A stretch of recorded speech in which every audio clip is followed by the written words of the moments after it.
Well, greetings and salutations, everybody. Welcome to the best damn movie-related show on the planet Earth, the John Campea Show podcast, coming from right here in our quaint little studio. I'm, of course, your host, John Campea. I'm joined in studio today by Ray Ora. Hey, happy Monday. Jonathan Voico. Good morning, everybody. And most importantly, you guys are here. Thank you so much for being here and making this little show part of your day.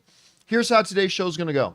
We're going to start off by talking about a few predetermined topics. Then in the second part of the show, we're going to take your live comments and questions. If you've got a comment or question for the show, go ahead and use our tip link at www.streamelements.com/JohnCampea/tip.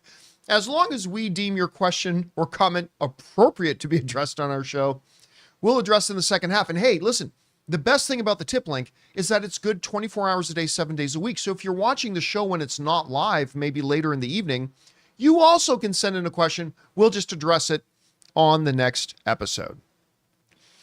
All right, well, guys, I'm back. Yeah. Went to Vegas for a bit. Yeah. Thanks to Ray and Jonathan and Chris for holding down the the fort. Did we hold it down? Yeah, I held it down. Shoot, we even went live. Yeah, I couldn't believe that. Found out you went live, which is good. We were in Vegas, and you know, sometimes in Vegas things get a little out of hand. Maybe. Ann and I, we ate at our favorite restaurant 2 nights in a row. Aisha Curry, Steph Curry's wife, she owns a restaurant there, man, called International Smokehouse. And Ann and I, we ate there Friday night with our friends. Loved it so much we went back the next night and ate again. But we went with a couple of friends of ours. I won't name them to protect their identity. Was one of them stuck on the roof of a casino? Close. Close. So we went with this other couple. And on the Saturday night, that couple and Ann went to the Omnia nightclub in Caesars. Uh-huh. I don't go to clubs unless I have a private table. I just don't like standing It's just like a mess. this. Right? Yeah. So I had to play poker. I got a text message from my buddy. Remember, this is in Vegas. At 2:45 in the morning. So early. Yeah, a little early still. And I'm going to guess, I'm going to go out on a limb here and guess my friends had been participating maybe in some alcoholic adult beverages. It's rare in that town. Yep. But okay. And I bet here in Vegas, some people do that. I myself don't drink. And this is a good example why. So my buddy texts me at like 2 something in the morning. He says, your wife, because she was there hanging out with him and his girl. Your wife is having blobs. Lushed dolly, things plume, dance clubs and amd, hoop schwert, I zoo. Spall e, period, let d to you likes Setham. The next text message reads, this is Yithi zygote me dogstat is talking me laugh so hard the bathroom of imness. I pray the poker burders God's Gabor yor. Well, they did Gabor. Hopefully they did Gabor yor.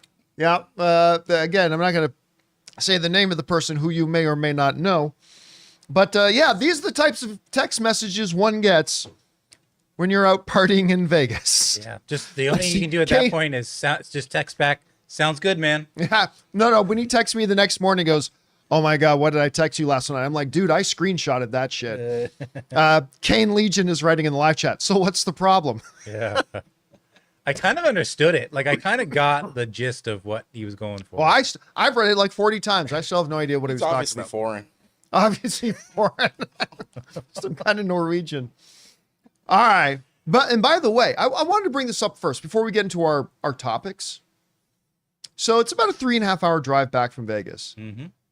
So Ann and I decided to pop on a movie because we swap back and forth when we're driving. We popped on a movie that neither of us seen in a while. It was called Always Be My Maybe. Oh, yeah. With Ali Wong and Randall Park and Keanu Reeves. Right. Guys, I always remember, I haven't seen this movie since 2019 when it came out. This movie is some of the funniest shit ever.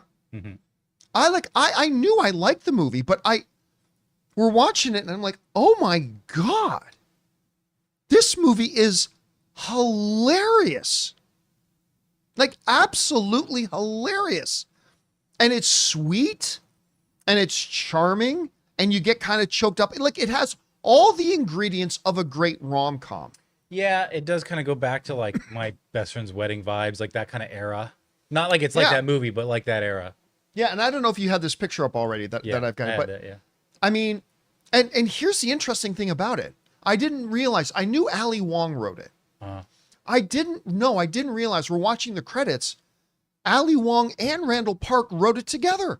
Nice. Back in 2019. And I will go so far as to say this.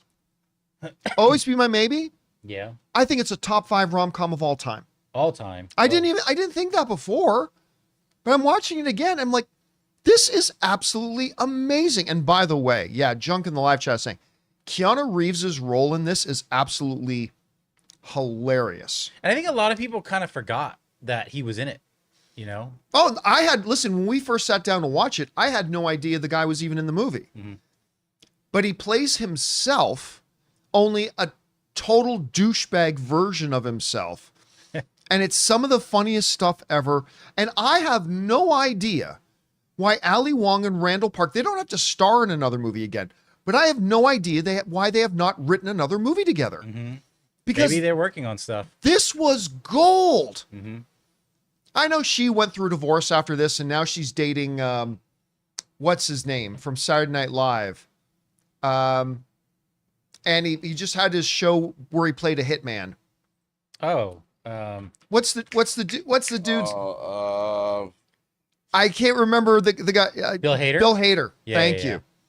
Yeah, she's dating Bill Hader now. So she's been busy and kid and whatever. But I mean, my God, I think Ali Wong. So there's no point to this little ramble. It's just that I wanted to mention I watched Always Be My Maybe again yesterday on the drive back from Vegas. If you guys haven't seen it, it's on Netflix. And I know what you're thinking. Netflix, 99.9% of the time, original movies on Netflix are total dog crap. This is one of those exceptions. It's absolutely brilliant. Go check it out and watch it. And I really hope if anybody who works with or knows, or maybe Randall or Ali are watching the show themselves, please, Ali and Randall, write something else together again. Because the results of you guys writing this movie was absolute gold. And I would love to see them writing something together again. All right. Anyway, with that down, guys, let's get on to the actual stories here today, shall we? We're going to start off with this. Zach Braff is saying he believes that Scrubs is going to return. Now, Scrubs was one of those I'm not going to say it's one of the greatest sitcoms of all time, but man, it's one of those things, it's one of those shows that it just always felt good watching. Like whenever you watch Scrubs, you always went away from it with a big smile on your face. Yeah, it was kind of an early adopter of the single cam look. Yeah. And yeah, I loved it. And Braff made stars out of a couple people. Of course, Zach Braff and Donald Faison are still like best friends in real life and all that kind of stuff. Well, anyway, there's been a lot of talk about maybe the show, since it's all the rage these days about reviving these older shows, there's been a lot of talk around Scrubs. And now, according to Deadline, Zach Braff is saying he thinks it's going to happen. Says this: Zach Braff is addressing the possibility of a Scrubs reboot and is hopeful it could happen. In a recent interview, the medical sitcom star said what might be holding the show scoring a reunion. He said this: I'm going to tell you something that nobody else is going to get, the actor said in an interview with Entertainment Tonight. Scrubs is a Disney show. Bill Lawrence, the creator of the show, has a Warner Brothers deal. But once those two companies figure that out, I think people will get what they want. I think it's going to happen. Now, the term reboot may be confusing to some people because this isn't really a reboot they're talking about. It's more like a renewal because they do specify going into this that no, it would be Zach Braff returning, Donna Faison returning, Bill Lawrence returning, trying to get all the cast and crew back together to go do the show again. And I'm telling you what, last night I watched a video on YouTube. I forget Adam's last name. Remember Adam Hates Everything? Right. Yeah. he has his own YouTube channel now called Adam Corvon or something. I can't remember his actual last name. But I watched this video he put out yesterday where he basically talked about how streaming, thank you, Franjector put in Adam Conover. Oh, there we go. And he put out this video basically saying how streaming ruined television. And it's like a 20-minute video. Mm-hmm. And I watched this video, and the first thought in my head was, Adam clearly watches the John Campea Show because half of his points were exactly things we've said ad nauseum on ours. But that aside, one of the points he made was that the highest, most watched stuff on streaming is never the original streaming shows. It's always the 10, 15-year-old rerun shows. Whether you're talking Parks and Rec, The Office, Seinfeld, Friends, whatever, he goes, those are always by far the highest viewed stuff because they just made shows better back then. And I think that sort of thing, whether you think Adam is right or wrong about that sort of thing, I think, is kind of driving this whole revival. A lot of the older shows. Frasier made a big return. They're safe harbors. You Yes. know what you're getting, Mm-hmm. and so it's easy to just throw on and just like binge because you know what you're getting, you like it. So I saw some people writing in the live chat, why does Ray look like he's sitting on something? Ray had an accident this morning and hurt his rib. Oh, no, you did? Yeah, he slips and banged his rib. The rug in You the didn't say anything when you came in. because I wasn't trying to make a big deal out of it, but I just can't laugh. I pretty much chicken winged the bathtub.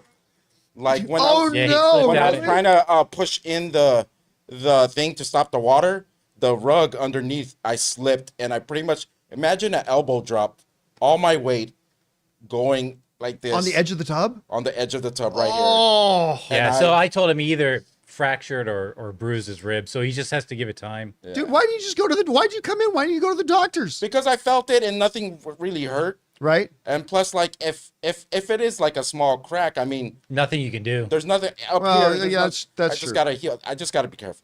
Well, we'll keep an eye on it. Yeah. At any rate. I'm sorry. But if you start coughing up blood, see a doctor. Yeah.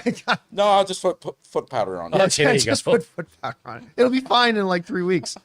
So, I mean, and so a show like Scrubs would be a total return to that. I think if they did Scrubs again, I think the ratings on it would be crazy. I'm not saying number one show in the world or anything like that, but I think the ratings on it would be absolutely crazy. Yeah, Frasier did pretty good with that revisit. Well, they also did a return. What was the Deborah Messing show? Oh boy. Something and Something was the name of it. I can't remember it, Yeah. but that did really well. The Frasier thing's been doing well. I mean, it's Something and Something. A name and another name. I know what it is. Come on, guys in the live chat. What's the name of the show again? It's the Deborah Messing show. I don't even. Come on. Nobody knows it? Messing. Nobody knows the name of the show. Will and Grace. Will and Grace. Thank you. Thank you. They did a return to Will and Grace, and I'm pretty sure they're going to do a Cosby Show rerun too. So, Oh yeah. No, that one just prob- with the maybe just with boy. the kids, but yeah, that one probably won't happen. Anyway, guys, question is for you. What do you think about this? Did you ever watch Scrubs? Would you be down for a revival of Scrubs, especially if like Donald Faison and Zach Braff return and stuff like that? By the way, just a side note, I don't know if I've ever told this story. Donald Faison story real quick. Mhm. I'm at a Star Wars premiere. I can't remember which one. And we're at the after party. And I go into the bathroom.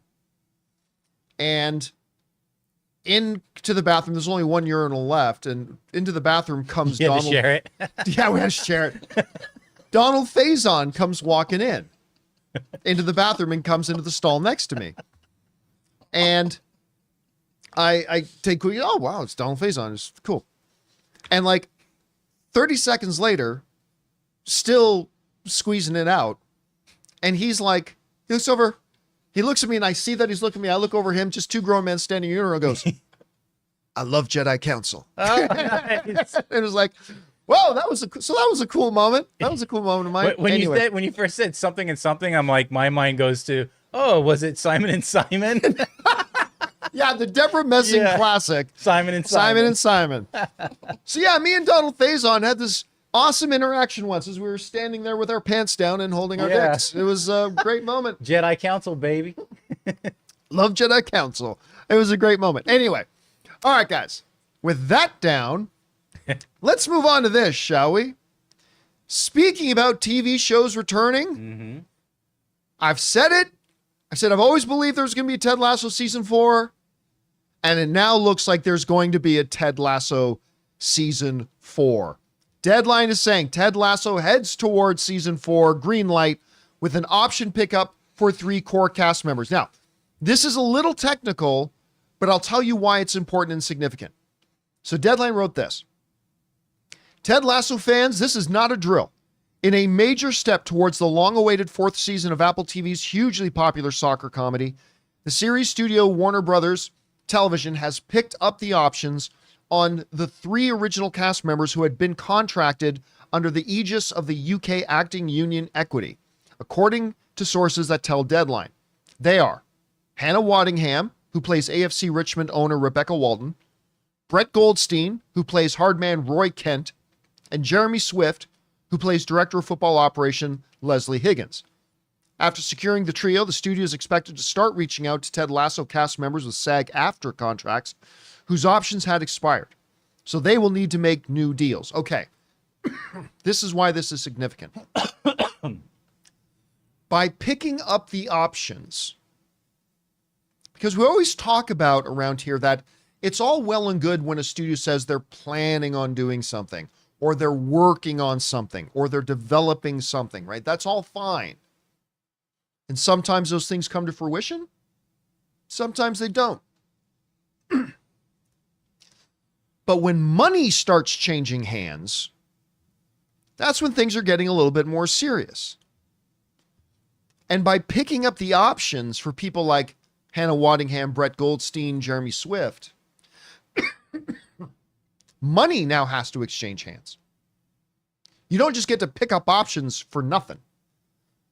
By triggering their right to exercise an option, they also trigger that they got to start writing some checks.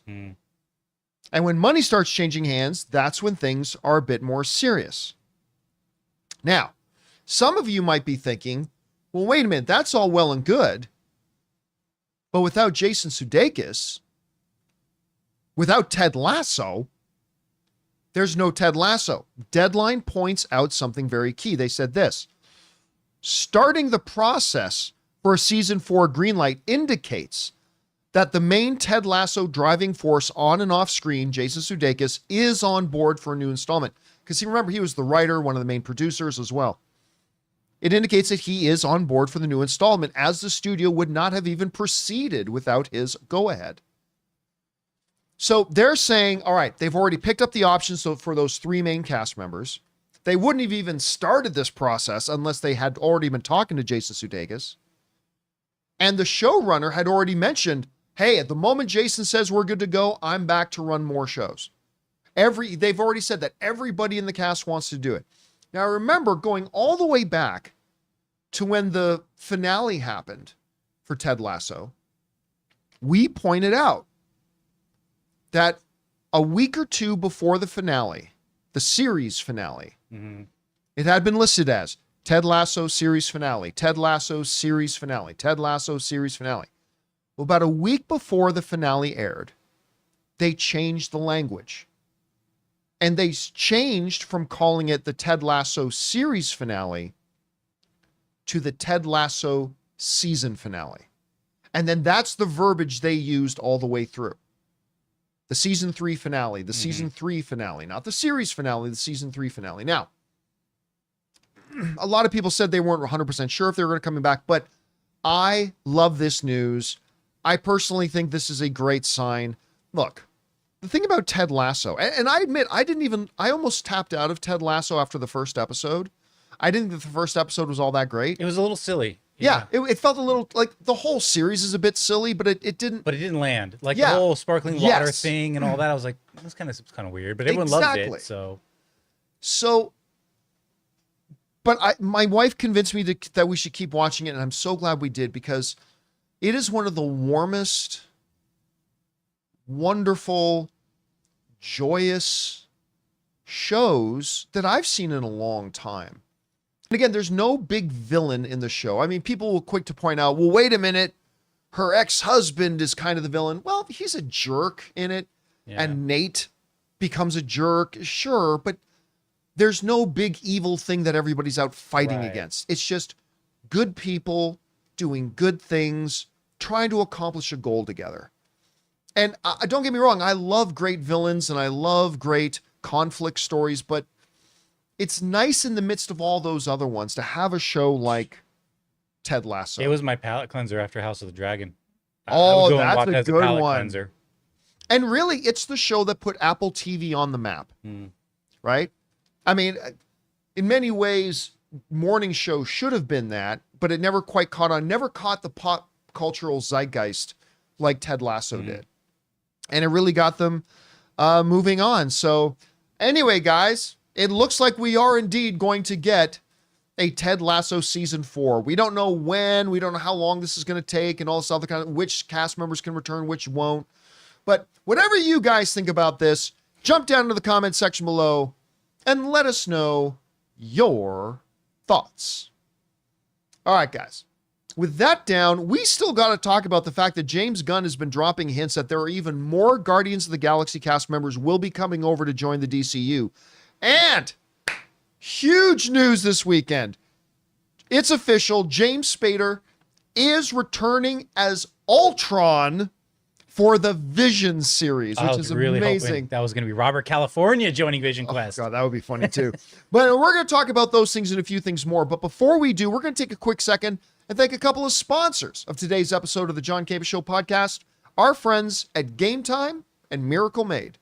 Guys, we want to take a second and thank a sponsor of today's video, Gametime. My wife Ann and I love going to events, whether they're comedy shows, concerts, an LA Lakers game. I mean, just the other night we went to go see Ronnie Chang and it was awesome. We love having these new experiences and new memories. And our sponsor Gametime makes getting tickets for concerts and events faster and easier, even if you don't buy tickets right away. Because prices on the Gametime app actually go down the closer you get to the show start time. With killer last minute deals, all-in prices, views from your seat, and their lowest price guarantee, Gametime takes the guesswork out of buying event tickets. I couldn't believe how easy and most importantly, intuitively, the entire app works. Finding the event I was looking for couldn't have been easier. The way it lays out the map of the venue, letting you know exactly where the seats are that you're looking for, and how easy the process was to choose and buy those tickets. So don't worry if you think you're too late to get tickets to that big event you and your friend want to go to. They have last minute deals. Save up to 60% off buying last minute for sports, concerts, comedy, theater, whatever. So guys, take the guesswork out of buying concert tickets with Gametime. Download the Gametime app, create an account, and use the code CAMPEA for $20 off your first purchase. Terms apply.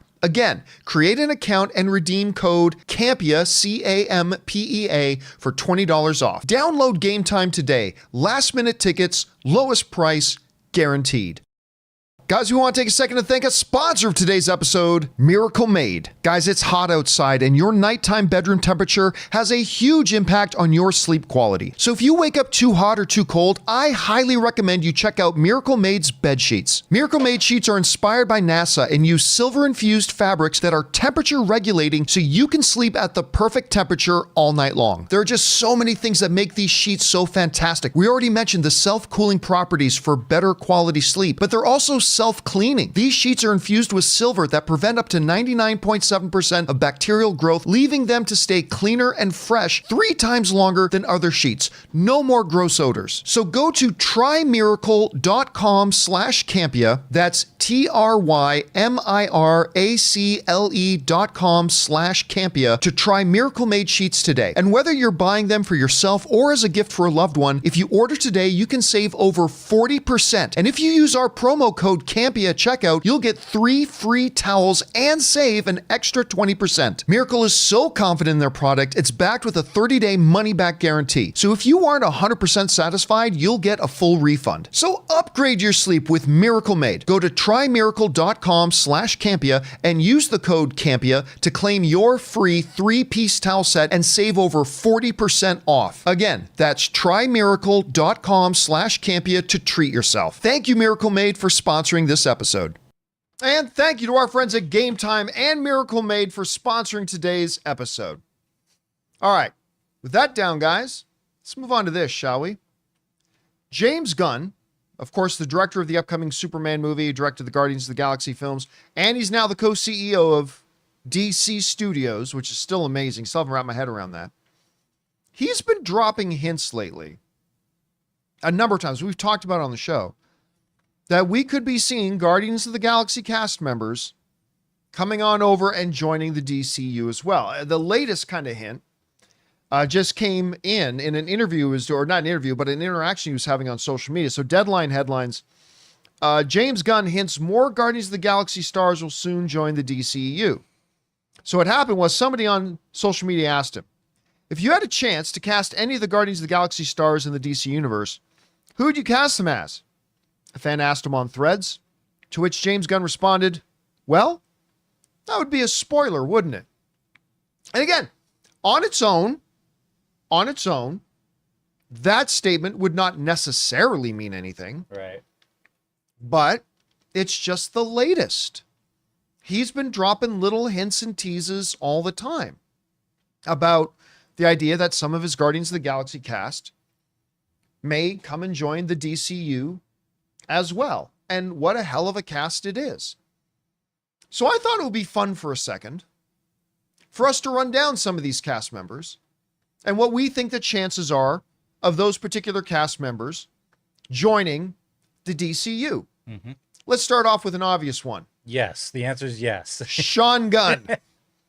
Kraglin, he of course he was the on-set Rocket Raccoon, and then Bradley Cooper would do the voice later. But Sean Gunn was in the suit. Yeah. And you know what? He's a great actor in his own right. I remember my wife Ann used to love watching him in Gilmore Girls. Gilmore Girls. She loved watching him in that. He was a great character as Kraglin, and he's James Gunn's brother. Yeah. So I don't know that he's going to play Aquaman or anything like that, but he'll show up. Mm-hmm. I mean, he's already been mentioned. He's going to be in Superman, right? Right. And you know what else? I think just like in Guardians of the Galaxy, the way he was Kraglin on screen and you see him, but he also does Weasel. Yeah, he does mocap. Yeah, he does the mocap stuff and things like that.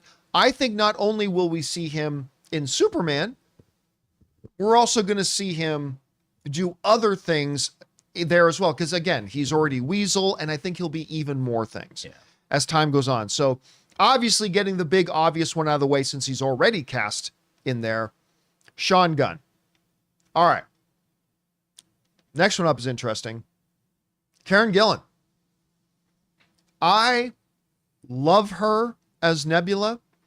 And I love, in a movie that had big, huge personalities, in those Jumanji movies, right? We got Dwayne "The Rock" Johnson, Kevin Hart, Jack Black. She really stood out. And she even had that little action film. What was it called? Like Gun Milkshake or Bazooka Gun, whatever it was called. Vanilla or something. Milkshake. Not a great movie, to be honest with you. Not a great movie at all. But she was great in it. She was really, really good in it. I think she could very easily fit. Oh, DA in the live chat. Gunpowder Milkshake. Gunpowder Milkshake was the name of it. Again, not a very good movie overall, but it was fun and she was wonderful in it. I think she could easily fit into the DCU. Whether she would be like a huntress or hell, I could even see her as a Catwoman sort of thing. I'm not saying she's going to do that. Now, I don't think the possibility and the chances of her joining are as high as the other cast members. So I'll say it's unlikely, but if she did, I could see a lot of places that she could fit in. Lana. What's that? Lana, Superman's original. Yeah, maybe. Although I don't know that they're going to do Lana in this thing. I mean, he's already in Metropolis. He's already with Lois Lane. But I mean, there's a lot of members of the Bat family that she could play. So a lot of possibilities there. All right. Next one. Somebody who's worked with James Gunn for years and years. I'm your daddy, boy. I'm your dad. I'm Mary Poppins, y'all. Mary Poppins, y'all. Yondu. Michael Rooker.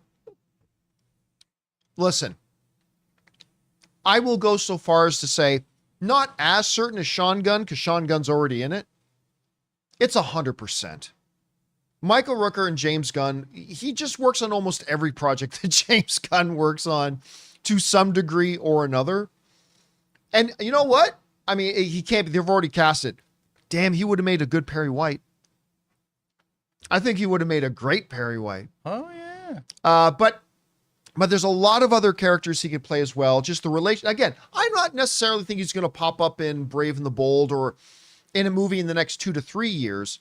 But at some point, Michael Rooker will be in the DCU because it's James Gunn and they absolutely love working together. Oh, and somebody actually reminded me he was in the Suicide Squad movie already. Yes. Right, which was technically not part of the DCU right. per se. But I mean, they'll find a place for him. They'll 100% find a place for him. Yeah. All right. Let's go on to the next one here. Next person up. Big Daddy Pratt. The Big Daddy Pratt. Chris Pratt. Now, you guys remember about 2 weeks ago, we covered a story where Chris Pratt actually directly answered a question about, would you join the DCU?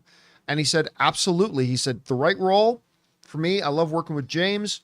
And obviously they have a very, very tight relationship. He said, I would absolutely do it. It seems to me like a bit of a no-brainer. Now, some people might pull out the facts. Like, wait a minute, John. The end of Guardians of the Galaxy 3 said Star-Lord will return. So he's still going to be doing Marvel movies. Oh, well. Yes, but guys, people always forget this. This is the movies. This isn't professional sports. And the studio system's over. Yeah, it's not like Shohei Ohtani. Well, wait a minute. Shohei Ohtani can't go and bat for the Yankees next week. He's on the LA Dodgers. Yeah. Of course. But that's not how it works in movies. Just because Chris Pratt is doing MCU films does not preclude him from working with any other studio doing any other movie whenever he wants, as long as his schedule's open. And his schedule is pretty full. A lot of people have mentioned a possibility of a Booster Gold.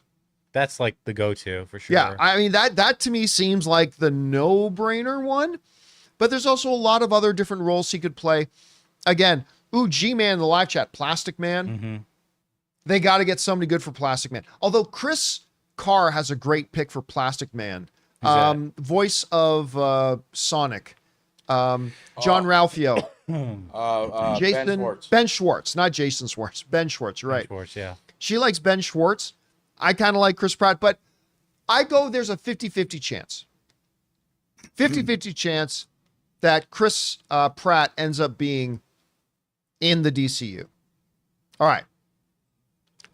Let's move on to Mantis, shall we? Palm Clemente, who's also like cooked it up in the latest Mission Impossible movie. She was great in that film. And she's also got that new comedy coming out with Dave Bautista where they're trying to kill each other. It's like, oh no, Drax and Nebula are trying to kill each other. Or not Drax and Mantis are trying to kill each other. But again, she is another one that talks all the time about how much she loves, respects, almost idolizes James Gunn. She's just getting hotter in the business right now, especially with the success she had with Mission Impossible. I think she's going to be really good coming up. Now, a lot of people are throwing out names already in the live chat. Mercy Graves is one I've heard a lot.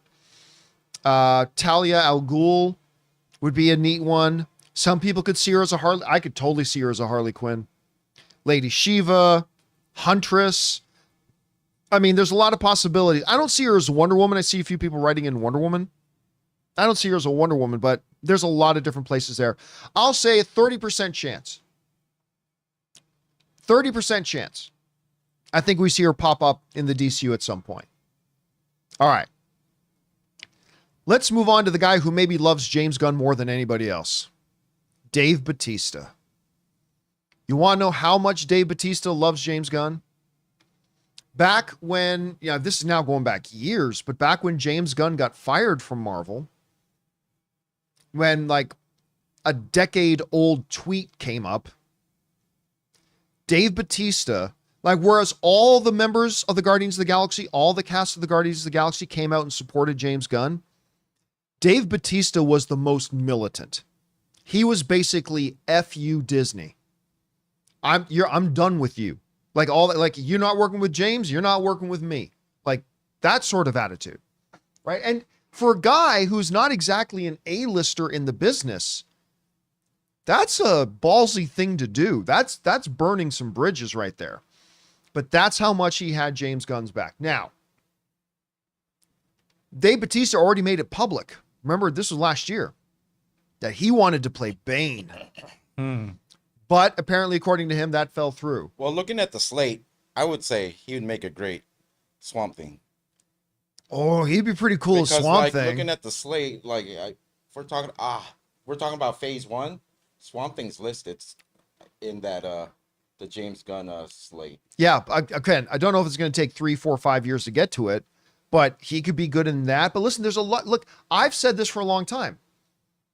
I think Dave Bautista, this is the name I always go to, KG Beast. I think Dave Bautista would be a killer KG Beast. Now, there's a lot of different places for him in there too. So this is another one that I think is obviously it won't be as Bane, but I think this is a coin toss. I think there's a solid 50-50 chance that we'll see him pop up in the DCU. All right. Zoe Saldana, the queen of the giant franchises.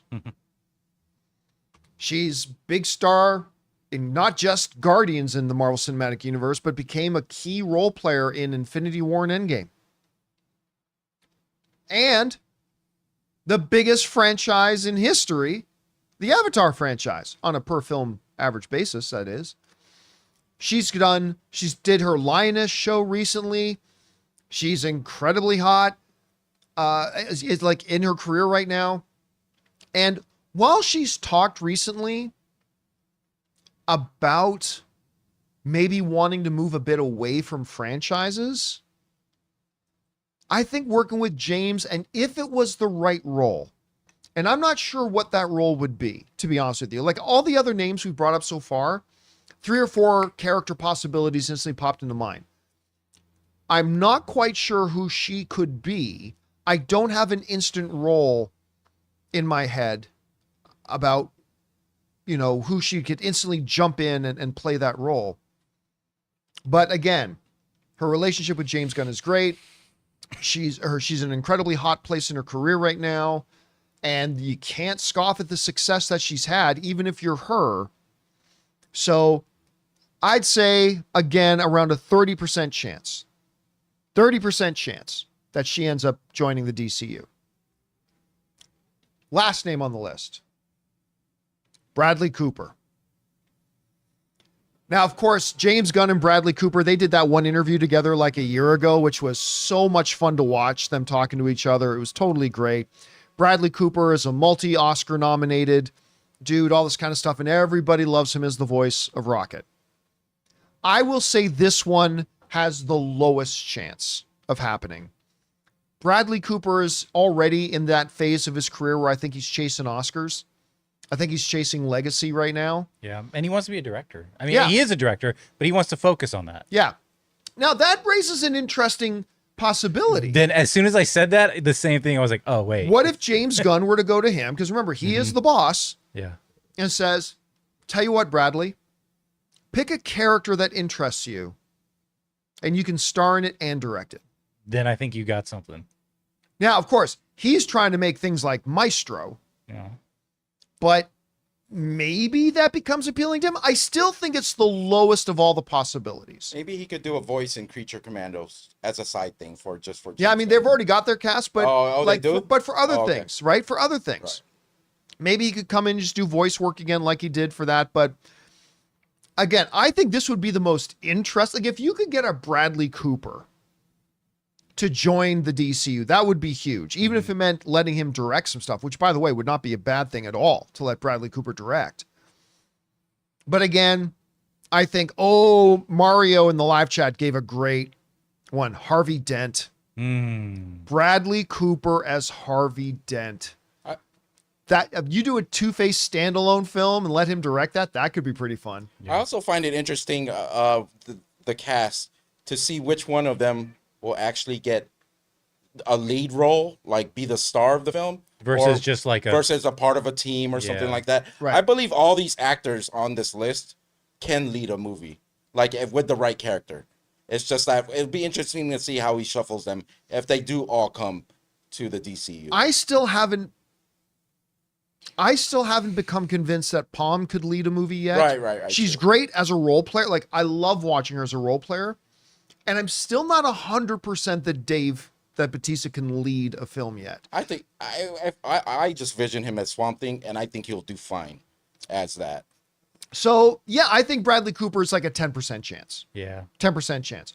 So, obviously, Sean Gunn, because he's already cast, but I think he'll be even more there. I think Chris Pratt is a pretty decent possibility. Dave Bautista is an interesting possibility. Michael Rooker, I think, is a 100% thing. That they'll find more places for him in there. Anyway, that's kind of how I see it, guys. Now, some people are saying, John, what about Vin Diesel? I'm not going to... I feel bad saying it. I'm not going to count Vin Diesel as a member of the cast of Guardians of the Galaxy when literally all you had to do is go into a sound booth and say, I am Groot. I don't take nothing away from it, but I'm not going to include him in this conversation. So, and I'm a big fan of Vin. Everybody knows I'm a big fan of Vin Diesel, but I just don't think he fits into this conversation. Anyway, guys, the question is for you. What do you think about this? Who would you say are the 2 or 3 most likely, taking Sean Gunn out of it, are the most likely Guardians of the Galaxy cast you could see popping up in the DCU? Whatever you guys think, jump down to the comment section below and let us know your thoughts. All right, guys. With that down, let's move on to this, shall we? The Hollywood Reporter is reporting that James Spader is returning to the Marvel Cinematic Universe as Ultron once more. Woo woo. And it's going to be in a way that I didn't really think about, but makes total sense. In the upcoming Vision series is where he's going to be. This comes from the folks over at the Hollywood Reporter who write the following. James Spader is returning to the Marvel Cinematic Universe. The Emmy-winning actor is set to reprise his role as the voice of robotic villain Ultron in Marvel Studios' untitled Vision series. It's important. A lot of people still think it's called Vision Quest. As of right now, it's an untitled series, but it is coming.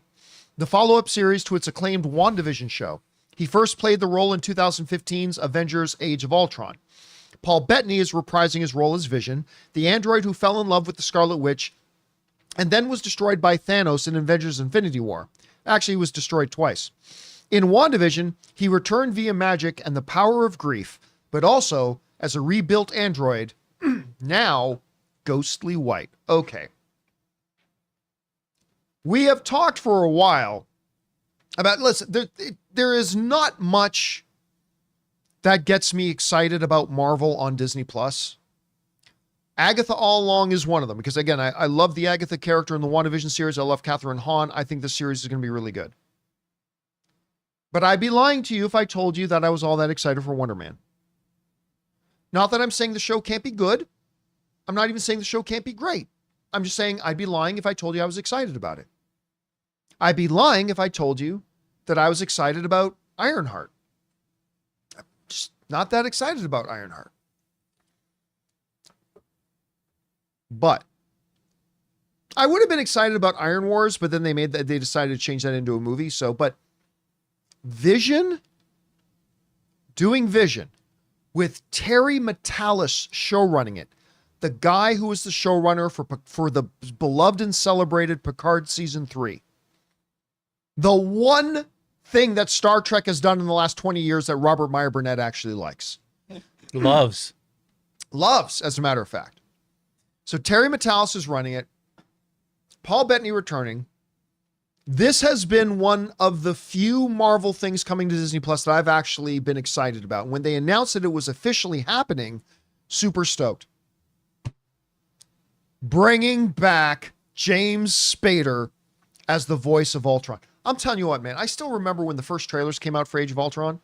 And you're citing that Pinocchio Oh yeah, there are no strings on me. There are no strings on me. And his voice, and only the way Red Reddington can say it. I love him as the voice of this character. And I remember when I sat down, I sat down with James Spader prior to Age of Ultron coming out. And I remember saying, I'll be honest with you, this isn't a Marvel film, is not the type of thing that I could envision you doing. It's like, what was it that brought you in for playing Ultron? And I remember he addressed it in only the way James Spader would address. And of course, he sat down and he talked about the Shakespearean dimensions to the character of Ultron that raises larger questions of morality and existence and life and all this. And he goes into this huge, deep diatribe. It was like, I thought we were talking about Avengers, but he went into this huge, deep thing. And when he brings that voice, now think what you will about the movie as a whole. Personally, for me, Age of Ultron is a movie that I appreciate more and more every time I watch it. Yeah. But I mean, that voice that he brings to the character, it just brings a word I don't like to use, but it applies here, gravitas. It just brings a gravitas to him. And even at the end of Ultron, as Ultron and Vision are kind of having their philosophical little back and forth before ultimately him destroying Ultron, and a lot of people always thought he just kind of absorbed him. Maybe he comes out. Don't know. Who knows? I don't know what their MacGuffin here is going to be. I'll tell you what, guys. I was already excited about this Vision series. I'm now looking forward to it in a way that I would be looking forward to one of the movies. Like, I now just cannot wait. I have no idea when they're going to make this thing.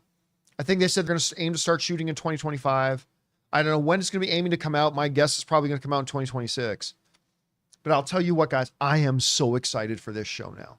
And maybe it'll be good, maybe it'll be terrible, but they brought in Terry Metalis, which is great. You got Paul Bettany, who I think is a treasure, and now you got James Spader back in there as well. And so, and who knows? If a little, look, I'm just spitballing here, okay? I'm not saying this is anything. I'm not saying I've heard anything.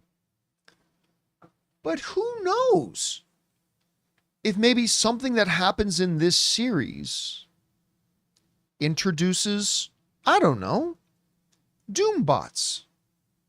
We happen to know there's a little Doctor Doom thing coming. We know a whole part of the consciousness of Ultron is Tony Stark. Well, it's Tony Stark and Bruce Banner. Kind of all part of him, stuff like that. I'm just, again, I don't know how they would do it. I don't know how it would make any sense, but who knows? Maybe this thing of Vision and Ultron and maybe Doombots get created. Don't know. Just throwing it out there about possibilities. All I know is that I love this. And I think people are going to be excited for it, and I can't wait to see what they're going to do with it. Anyway, guys, question is for you. What do you think about this news? James Spader is coming back to the Marvel Cinematic Universe as Ultron in the Vision series. I'm very stoked for it. Maybe you didn't even know a Vision series is coming. Whatever you guys think, jump down to the comment section below and let us know your thoughts. Okay, guys, with that down, it's time for us now to move into the most important part of our show, which is taking your live comments and questions. But before we do, we're going to take a quick second to thank another sponsor of today's episode of the John Campea Show podcast, our friends at BetterHelp. We want to thank a sponsor of today's episode, BetterHelp. You know, guys, it's one of the most unfortunate human tendencies that we have to try to compare our life to others. And social media plays a big part of that. Comparison is like the thief of joy, and it's easy to envy other people's lives because on the surface, it might look like they have it all together on their Instagram or YouTube, but in reality, they probably don't. Therapy can help you focus on what you want instead of what others have, so you can start living your best life. Give BetterHelp a try. It's entirely online, designed to be convenient, flexible, and suited to your schedule. All you have to do is fill out a brief questionnaire to get matched with a licensed therapist and switch therapists anytime for no additional charge. So get it off your chest with BetterHelp. Visit betterhelp.com/Campea today and get 10% off your first month. That's BetterHelp, HELP.com/Campea. And thank you to our friends at BetterHelp for sponsoring today's episode. All right, guys, With that down, let's get over to your live questions, shall we? Jonathan, what we got up first? Okay, a couple left over from Friday's show. Anonymous says, love Terry filling in John's cam. Here's hoping we finally get a Batman Beyond film. Always love watching the show and keep up fantastic work. Thank you. Yep. Never gonna happen, never gonna happen, never gonna Yeah, I don't think it'll happen never either, gonna but I happen. would watch it for sure. Rick, Well, I think an animated one could happen. I do think an animated absolutely. one could happen. I just don't think we're going to get a live action one. Rick Alfonso says, I just want to say the non-Campea Show crew did an awesome job. Thanks, Chris, Ray, and Jonathan, and John Wall in Vegas. Your show is in good hands. It is a huge relief to me knowing I've got somebody like Chris that can fill in for me when I'm out. Like it makes me feel much more comfortable. Yep. All right, what's next? We got Ghazi Q says, hi, John. Do you think the Russo brothers will repeat the same formula with the new Avengers? Doom wins in Doomsday, and the Avengers win in Secret War? Well, I wouldn't call that two-step thing a formula. But if you know anything about the story of Secret War, something leads to them getting there. And it isn't good news. But I mean, at the same time, look, X-Men Days of Future Past, the movie, is nothing like the comic book storyline. Civil War, the movie, is nothing like the comic book storyline. Like, this new movie's called Secret War, but we don't know how much of the comic book storyline of Secret Wars is actually going to be in the movie and how much they're going to change. All right. But in the comic storyline, it's about universes are being annihilated. And there are those, even villains, who want to try to save reality. And then a bunch of things happen, and that leads to the events of Secret Wars. So it is very possible that either there's a possibility here, depending on how they decide to treat the comic book content, that Doom is trying to save the multiverse and they're unable to do it. And maybe they all lose, including Doom, which then sets up the events of that. So maybe Doom is trying to plot in Doomsday so he can get to the events of Secret Wars and he wins and then we end up in Secret Wars, or maybe it's totally opposite. It's going to be interesting to see how they approach it. It's going to be very, very interesting to see how they approach it. All right, what's next? Okay. Garden Variety Vagabond says, John, concerning the Chick-fil-A streaming site based on the owner, the phrase family friendly and that the first project is on pastors, I predict that this will be a conservative Christian channel with all the Kirk Cameron movies you ever wanted. Maybe. Which is part of the reason why I'll never subscribe to it. But again, if there's an audience there for it, you know, again, the biggest rule in business is find a need and fill it. Mm-hmm. And, you know, if there's an audience for a certain type of content, whatever that content is, and you can fill that need, not a bad business move. So again, it's not something I'll ever subscribe to, but I mean, if they can have an audience there for that, more power to them. All right, what's next? Garden is back and says, question came up on Friday about favorite film is in one's birth year. In 1966, we had Sound of Music, Dr. Zhivago, Thunderball for top revenue, but at the Oscars, besides these were Cat Ballou, Othello, and The Spy Who Came In From the Cold. I'll go with the last. Yeah, we just were asked, like, for our birth year, what was our favorite movie? Mine was 79, so it's Alien for me. Oh, is that the year for Alien? Mm-hmm. Listen, I couldn't tell you what movies came out last month, let alone what came out my birth year. I have no idea. None. But the Alien one, that's a pretty good one. All right, what's next? Just Dan says, John, watch Strange Darling, one of the most interesting movies I've seen in a while. Any description, even the smallest compliment of this movie would immediately be a spoiler. Interesting. I don't know, but it's been getting rave reviews, so. I know nothing about the film. Yeah, Strange Darling. I Not think it's to a be thriller. confused with Don't Worry, Darling. No, but I do who's think in it? I don't even know who's in it. I've never seen a trailer for it. Let me check it out. Yeah, Ray's going to look it up. All right. I can't recall the cast, but it does look like it's a thriller, so. All right. All right. What's next? Eddie Burton says, been reading into the extensive reshoots for Captain America 4.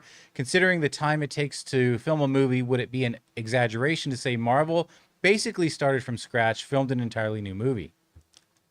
Yeah. I mean, listen, they said they did 3 to 4 months of reshoots. Yeah. Guys, that's normally how long it takes to shoot a movie. That's not a reshoot window. That's a movie shoot window. Mm-hmm. And maybe they haven't wanted to come out and say it directly, but it kind of sounds like, and again, I don't know that this is true. I'm just saying it sounds like they pulled a Daredevil and that Kevin Feige just said, you know what? I don't like the way this is going. Let's scrap this and go in this other direction and start over. That's at least what it sounds like to me. Because when they're talking about a reshoot window of that long, it's like, that's longer than most movies take to shoot entirely. So yeah, that's something to think about. All right, what's next? Data Axel says, Hola, MJ biopic releases in April and will be controversial. To minimize this, the story could be from his lawyer's point of view, played by Miles Teller, who followed him most of his personal life and offers an objective view. Do you think this will do Queen biopic numbers?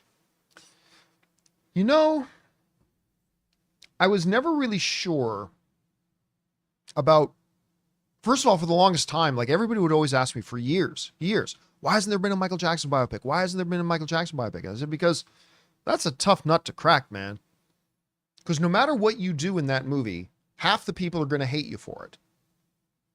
If you don't bring up the certain allegations that were made against him, you're going to be accused of a whole bunch of stuff. If you do bring up the allegations against him, you're going to be accused by a bunch of other people for doing a bunch of other things. It's a tough nut to crack. And that's why it took so long. But now they're doing it. And it looks brilliant. They showed us some footage at CinemaCon. Looks incredible. I never knew how big that movie could be. You know what? I think it's going to be $1 billion film. Wow.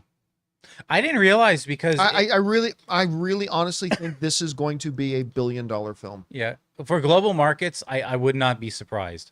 Globally, Michael Jackson's like brand and image is a lot different than it is in America where it's more split. Yeah. And I didn't realize it. Bohemian Rhapsody did like 200 mil domestic, but it made over 900, almost $1 billion worldwide. So yeah. And Michael Jackson might be the biggest music star of all time. yeah.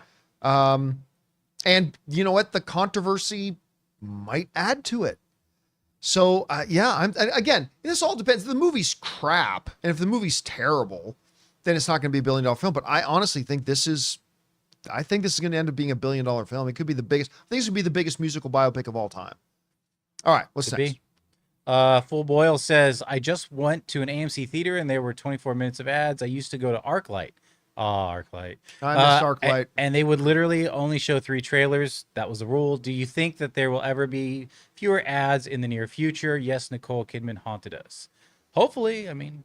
Yeah, I mean, as long as the movie theater businesses get their heads out of their asses and understand nobody is asking for 30 minutes of trailers. Your audience doesn't want it. No. There was a national poll done. We quote this poll in our documentary that we did. Right. About how many minutes of ads do you think is acceptable? Like for you as the average moviegoers, 0 to 5, 5 to 10. Do you know how many of the respondents said it was acceptable to have over 20 minutes of ads and trailers? 2%. Only 2%. That means 98% of the people who go to movie theaters do not think it's acceptable to have over 20 something minutes of trailers playing. So, and then movie theaters are going, oh, why aren't as many people coming to the movies today? By the way, let's put in 15 more minutes of trailers. Yeah. But I can't figure out why people aren't coming as much. Idiots. They're all idiots. All right, what's next? Harvest K says, just wanted to put this little indie thriller, Strange Darling, on everyone's radar. This might be the most memorable film I've seen this summer, but the less you know going in, the better. Willa Fitzgerald, Roscoe from Reacher, season 1, is astounding in it. Again, I know nothing about it's called what, darling? Strange Darling. All right. I've watched the trailer, and I'm still not certain. Like, I know it's a thriller, but I definitely want to. It's on my radar. I'm definitely going to see it. It's just a matter of. It's an hour, 36 minutes. That gets a 5 out of 5. Yeah, I've never even heard of it. So I'm gonna have to. This is completely flown under my radar. So it tells you they had obviously a marvelous marketing campaign, but All right, I'll keep my eyes open for it. All right, what's next? Logan Vaughn says, did you see Donald Duck on The Hot Ones? Absolutely hilarious how they did it. I did not. Wow, that's great. That sounds great, actually. I'd be curious to see it. Obviously, it's not really Donald Duck, but I mean, yeah, I'd be interested in seeing that. Hot Ones is great. All right, what's next? Anonymous says, hey, John, I had no idea you knew Nigel McGuinness personally. I used to watch him and Brian Danielson beat the crap out of each other in their ROH Rings of Honor. Rings of Honor days at the Hammerstein Ballroom here in New York City. He's one of my favorite wrestlers ever. So happy to see him back. Yeah. So Nigel, about 5-6 years ago, Nigel started dating a friend of ours. Well, Ann's best friend, Kaori. And so, you know, Nigel would come over to our house. He's a very good magician. And now whenever there's big wrestling events, like even when there's WrestleManias, he'll go to the city where WrestleMania's happening. He'll do these magic performances. They'll get a theater and he's really good. And I remember when he was just getting started, he would come over to our house and he would work out some of his magic act at our place. And anyway, so Nigel was the great wrestler. And then because of injury, he had to stop being a wrestler. So for a bunch of years now, he's been one of the color commentators for both WWE and most recently for AEW. And this weekend, he got the trunks back on. Oh, did he really? And got back in the ring. Oh, nice. And wrestled again. And couldn't be prouder of the guy. This is us at the John Williams concert a couple of weeks ago. But yeah, I mean, couldn't have been. I just know how passionate he is about wrestling and how much I've heard him tell stories about how much being a wrestler was his lifelong dream. And he was getting really good at it and getting really hot and becoming very popular. And then it had to end his career. So was super, super proud of him to see him in that ring over the weekend and very, very happy for him and Corey both. All right. What's next? Garden Variety is back and says an interesting trend has happened for Deadpool and Wolverine. It decreased revenue at a lower and lower percentage each week over week. Week 2 was 54, week 3 was 44, week 4 was 44.2, and now week 5 is 39. Can you think of another case like this? Happens all the time. Happens all the time. Like the main drop you're looking at is week 1 to week 2. I mean, that's the main one. But after that, it is not unusual at all for the week to week drops to get significantly smaller because you're getting smaller and smaller audiences out. So there's only so much further it can drop. So it's actually really not that uncommon of a thing for that to happen in actuality. All right, what's next? All right. Ghazi Q. Hey, John, when you decide to retire, I will always say John will be back. Just like what you've been saying about RDJ would be back to the MCU. Never say never. Never say never. And it's a lot easier. I mean, in theory, it would be a lot easier for me to come back because all I got to do is sit down in front of a freaking webcam and turn on my microphone and hit stream rather than pulling together a $200 million movie to make it happen, right? Right. All right, what's next? We got Spencer with a 2-parter with a $20 tip. Thank you, Spencer. Appreciate that, man. I cannot stop watching John Ford's The Searchers. When I first watched it earlier this summer, I liked it, but didn't get the hype. Yet, I felt drawn to rewatch it. And now, many rewatches later, it might be one of my favorite. Brilliant filmmaking. I think that, on the surface, it's a solid revenge tale. Under the hood, however, it's a nuanced meditation on community, perception of whiteness, and when violence is seen as just. When was the last time you've seen it? If you do remember, do you have thoughts? The fact that it was made, I believe, in the 50s also speaks to that. Well, I mean, this is how long ago? Like, if I'm not mistaken, saying it starred John Wayne, right? Oh yeah. I watched that movie probably when I was in my early 20s. And it's been a long time since I've seen it. But well, here's the thing about Ford. His filmography, he's probably the best director that most audiences today don't know about. I think he might be the only director who actually won the Academy Award for Best Director back to back. I mean, he's outstanding. The Searchers is one of them. I mean, the guy's filmography is incredible. And so if you've not watched any of John Ford's films, yeah, go start with The Searchers. How Green My Valley, like all that kind of stuff. Just go find his films, and I think you'd be in for a really fun weekend. Yeah, and the cinematography for that directly inspired the cinematographer for Lawrence of Arabia. Because of Remember the desert scene at shots the end of The Fablemans? Mhm. When he's talking to John Ford, he goes, "Where's the horizon?" I mean, he even talks about cinematography, Yeah, right? yeah. It's amazing. All right, what's next? Let's see. Michael Jones with a $20 tip. It says Inside Out 2 is now at 1.649. It made 23 million worldwide last week. It's now 15, I think 14 million short of passing The Lion King. Well, I guess of passing it, yes, 15. As I've been saying, it will pass it this weekend, Labor Day weekend. I'm glad you feel so certain, but I'm not. I don't know where the 20 million came from, because I was thinking it would be about 1.32 this week, and then all of a sudden there was like, it made a $20 million jump. So it must have tabulated a bunch of worldwide stuff that was not in Box Office Mojo and then dumped it in there. Because, I mean, if you look at it, it didn't. I just want to give you a little bit of context here. Okay. Inside Out 2, which has now been in theaters for how many weeks? I want to say 11. Been in theaters 11 weeks. In its 11th week, Inside Out 2, in its 11th week, made as much at the worldwide box office as Borderlands has made in its entire theatrical run. There you go. I repeat, in its 11th week, Inside Out 2 has made as much money in its 11th week as Borderlands has made in its entire global theatrical run. By the way, I saw somebody in the live chat just mention Aliens. Aliens is now officially a hit. Yeah. There was a piece over the weekend I read that tried to make it seem like it just dropped tremendously. It's Friday, the numbers dropped like 75%, but then Alien Covenant, the Saturday and Sunday was only a 50% drop. Yeah, it ended up being about a 60% drop, Yeah. right? But Alien Covenant is a $80 million movie. They spent $40 million on marketing it, $120 million. It's now past $225 million at the box office. Which is awesome. It's officially now a hit. So congratulate again. I mean, I said Covenant, meant Romulus. Yeah, for a movie I thought was a dead franchise.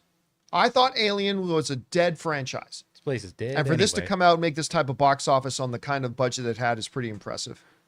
All right, what's next? All right. Matan says, now that the Oasis reunion is all but confirmed, where is the Oasis biopic? The real life story has all the tropes that studios like to insert to musician biopics. I really don't care about musical biopics. Oasis was a big band, and I think they were an important band, especially in the 90s and stuff, but they were one of those bands that just did not transcend the 90s. They dipped into the aughts, but and because I don't think they had that lasting power, and then they had broken up, there could be a biopic there, but I don't think it's going to be like a Queen-sized biopic, a Michael Jackson-sized biopic. Right. You know? All right, what's next? McNeil says, hey, John, I'm very excited for Doomsday and Secret Wars, but like many people, I can't help but wonder who will be the next Avengers lineup. If you had to guess, who do you think will be official Avengers for Doomsday Secret Wars? The only three that come to mind are Thor, Captain America, Sam Wilson, and Shang-Chi. Probably throw in Captain Marvel I was leaning there. for your fourth. Yeah. I mean, good. King Daddy Go saying Doctor Strange. Doctor Strange is not an Avenger. Yeah, Benedict Cumberbatch has been did interviews and was very clear. Like he said, Doctor Strange is actually not an Avenger. Mm. So you can't say, I mean, I'm sure Doctor Strange will be in the movie. Of that, I have no doubt. But who's an official, the official team lineup for the Avengers? Mm. I'm not really sure. Time will tell. You know, Rudala is saying he will 100% be an Avenger. Again, I'm just telling you what Benedict says. Benedict says Doctor Strange is not an Avenger. Yeah. I mean, like, So you can argue with him. You Yeah, go that- take it up with him. and that's he semantic. will be in the movie. Yeah. Of that, I have no doubt. He will be in the movie, but I don't think he's an official Because member of the even in lineup of the Endgame, Avengers. he was adjacent. He was his own entity. He was, Yeah. All right, what's next? Calvin with a $50 tip. Thank you, Calvin. That's incredibly generous, dude. Says, hey, John, I'm writing to thank you. After years hearing you talk about it, I decided to take my mother and grandma all the way from the south of Brazil. Sorry, my chair's rolling. To a 20-hour trip to visit Banff. Oh, it's beautiful there. Best decision I ever made. Most beautiful place ever. You're the best. Okay, look, I'm a homer because I'm Canadian. Yeah. There is not a more beautiful place in the on the planet. There is no more beautiful place than Banff. It's like something out of a dream. It's like something out of like an artist would paint, like what they would think the most beautiful place on earth would look like. That's Banff. That all depends on what, do you want sandy deserts with mountains in the horizon? Well, that's not Banff. But I mean, generally speaking, if you guys ever get a chance to go and visit it, it is just go look up pictures of the place. It's the most beautiful place in the world. I've stayed at Lake Louise on 2 occasions. Oh, Lake Two St. occasions. Louise is so gorgeous. Yeah. Once in the winter, so I got it like the frozen solid, and once in Right. the summer. All right, what's next? Kyle.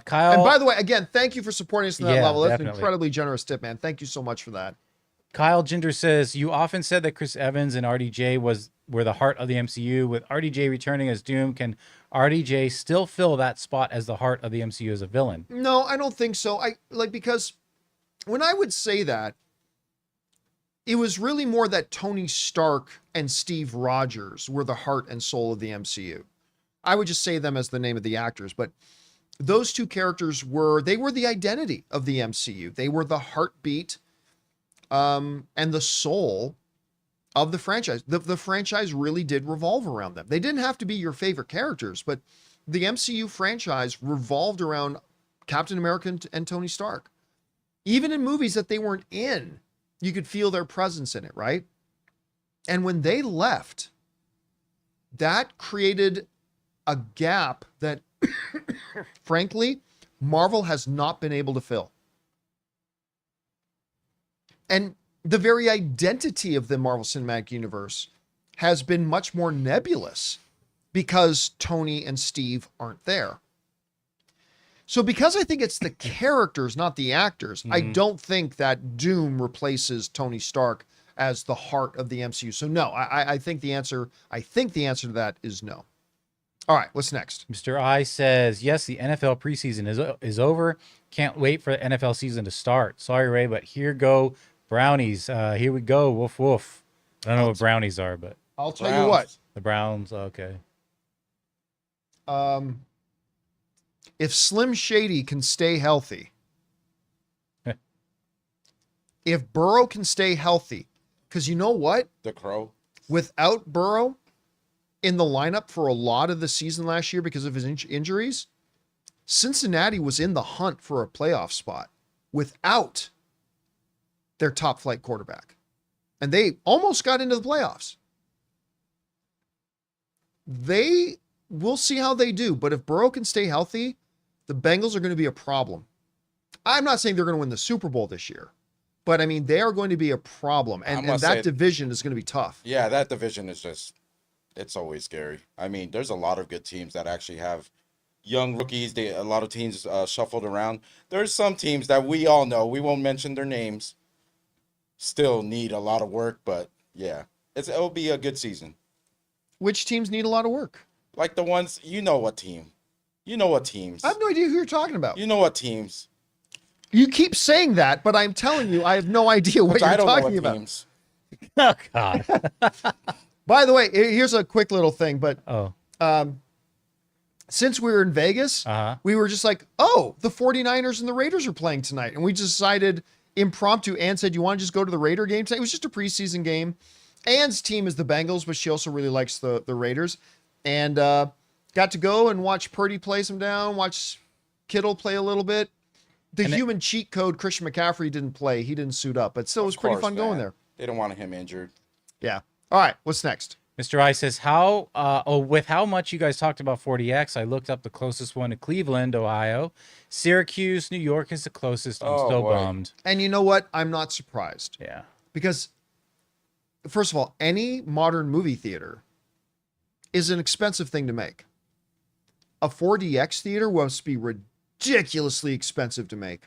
It's a ride. It's literally It's like an amusement park ride. Yeah, it's a ride. And then the upkeep on it. Oh, yeah. The maintenance and Because you've got to have people who have to like reset all that stuff that comes down and sprays and just you literally have to program it for every movie that you're putting into that all theater. the mechanics that have to go into again, it. I'm not surprised that there's not many out there. All right, what's next? Stubble McShave says on success of older TV shows. Many people want to watch episodic shows where you don't have to remember everything that happens. Most new series are serialized. That is true. But sometimes you just want to hang out with your favorite characters in a contained story. That's a very, very good point. Because like one of the reasons why I watch so much Parks and Rec is because literally once we finish making dinner and we just want to sit down on the couch and pop something on, I can literally just hit Parks and Rec and do what I call Parks and Rec roulette. I can close my eyes with the remote and just click, click, click, click, click, click, click. Play. And I know whatever episode comes up is going to be a fun, entertaining, joyous little episode. You're right. A lot of the shows today are not like that. You got to watch them from season 1 and you have to watch them in order. So that's actually a really good point to bring up. All right. What's next? Cornholio says, last night I saw Long Legs, and for the first time in years, I legit had trouble going to sleep. Oh, wow. This hasn't happened since I saw Hereditary. Oh, that movie. Okay. And it makes sense because this movie is Silence of the Lambs meets Hereditary. To all the horror fans, give it a watch. You saw Long Legs, right? Yeah. I liked it. I didn't think it was that good. Because I heard a bunch of people talking about it early going, oh my God, like a lot of people's like, it sounded like this was the next Hereditary. Right? And again, it's good. Nicolas Cage gives a great performance. I didn't think it was all that great, but yeah, to each their own. If you liked it more, great. I know there were people out there who didn't like it at all. That's fine too. I thought it was a nice little movie. It's weird to describe Long Legs like that. I thought it was a perfectly fine little movie. It's cute. I liked watching it. I just didn't think it was all that great myself. All right, what's next? Okay, moving on to our member chats. Dominic Suma says, to me, the lack of Star Wars on the big screen and being relegated to mostly subpar Disney Plus series has made the franchise feel a bit niche. Looking forward to Star Wars returning to theaters and having that big feel again. I said this years ago, and everybody would laugh at me and say I was wrong, but it's been proved over and over again. The Disney Plus series devalue their franchises. Book of Boba Fett devalued Star Wars. By a lot or by little, that's up to you to decide. But I don't think anybody disagrees that the Book of Boba Fett series devalued. It cheapened it. I think the Obi-Wan series, despite the fact that I loved the finale, but it wasn't a good show overall, and it cheapened Star Wars. I think Ahsoka devalued the franchise. Hopefully, Skeleton Crew can increase it, but it's like the good China, right? This always used to be the joke. But the expensive China was the dishes that your parents or your grandparents brought out only for the special occasions. The more you do something, the less valuable it becomes. That's not true in everything, but generally speaking, you know what I mean? The rarer something is, the more valuable it becomes. And I think the commodification of Star Wars has devalued it a bit. And especially with their very dumb decision in the past 5-6 years to just focus everything on TV shows, most of them pretty bad, some of them pretty good, most of them pretty bad. It has taken away from the specialness of Star Wars. It has devalued Star Wars. It has cheapened Star Wars. And I hope they'll, I'm not sure they'll be able to, but I really do hope they're able to come back from that. All right, what's next? CJ Rebirth says finally saw a movie that I've been wanting to see for several years. It's a coming of age movie called Wonder, starring Julia Roberts, Owen Wilson, and Jacob It's Tremblay. beautiful. It's beautiful. As a kid named Augie who enters a private school but has a deformed face. I found it absolutely delightful and heartwarming. I still remember when that movie came out and we talked about it. It's a moving film. It's emotional. It's also got an amazing amount of hope in it. It's a wonderful little film, and I couldn't be happier that you're giving it some flowers because it deserves the attention. It's a really nice film. All right, what's next? Sadul says Coraline re-release has made more money than worldwide gross of Borderlands and The Crow combined. That's gotta hurt. I couldn't believe how well Coraline did for a re-release. I also could not believe it myself, like at all. Actually, let me see if I can look it up here. Coraline, the 15th anniversary release, has made $30 million. That is very rare for any re-release. Any re-release. That's an incredibly rare feat. They usually make 2 million, whatever, you know what I mean? Yeah, make a little bit of money, a little bit of free money. But like 30 million bucks, that is crazy good for a re-release. All right, what's next? We got Kevin Irving who says, "Hi, John and crew. So Nigel McGuinness returned at Wembley Stadium. Holy crap, what do you think of this?" Well, I think it was great, but I know somebody who was a little bit on edge. yeah, sure. Kaori. Yeah. She was just like, She doesn't want to see her guy get his neck snapped or something like that, right? So I know she was a little nervous. She was there front row. Our buddy Ryan was there front row as well. Ryan went over there with Nigel and Corey.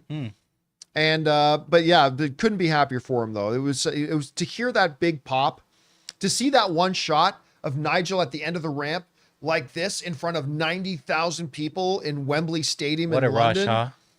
Yeah, it just couldn't be happier for the guy. Couldn't be happier for him. All right, what's next?